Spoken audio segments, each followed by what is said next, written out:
আমি এক জায়গায় গিয়েছিলাম, সেখান থেকে আসার পথে, বাড়িতে ফেরার পথে আমার চোখের সামনে পড়লো এমন একটা দৃশ্য যা শুনে আপনারা হতভম্ব হবেন।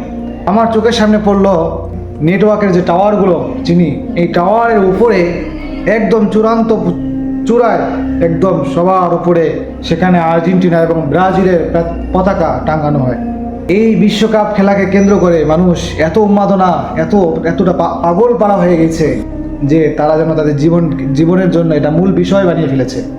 কত হাজার মাইল দূরের একটা খেলোয়াড়, একটা খেলার দলকে ভালোবেসে সেই দলের পতাকাকে তারা এত উঁচু স্থানে টাঙাচ্ছে, এটা তো তারা তাদের ভালোবাসার বহিঃপ্রকাশ ঘটাইতেছে, তাই না?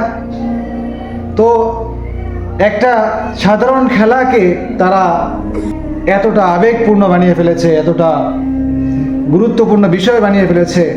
যদি আমরা মুসলমানেরা, যদি আমাদের দ্বীনি বিষয়কেও যদি আমরা এভাবে গুরুত্ব দিতাম, তাহলে আজকে আমরা আল্লাহর কাছে কত প্রিয় বান্দা হয়ে যেতাম।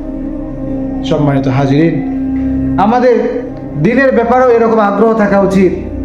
আমরা যেমন আর্জেন্টিনা বলেন, ব্রাজিল বলেন, নেইমার বলেন, মেসি বলেন, তাদেরকে যেমন খুশি রাখার জন্য, তাদেরকে খুশি করার জন্য যেভাবে আমরা মেতে উঠেছি, আমাদেরও উচিত ছিল আল্লাহকে খুশি করার জন্য সেভাবে ইবাদতের মধ্যে মেতে ওঠা।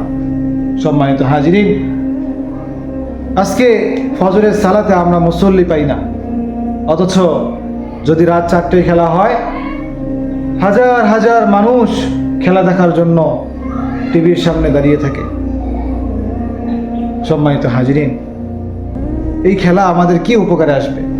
এটা আমরা বিনোদনের মধ্যে রাখি না, সীমাবদ্ধ রাখি না কেন? এটা আমাদের পারিবারিক একটা বিষয় কেন্দ্র হয় কেন? এটা আমাদের জীবনের একটা অংশ হয়ে যায়। আমরা চেষ্টা করি দ্বীনের সকল বিষয় আমাদের জীবনের অংশ বানিয়ে নিতে। আল্লাহ আমাদেরকে কবুল করুন।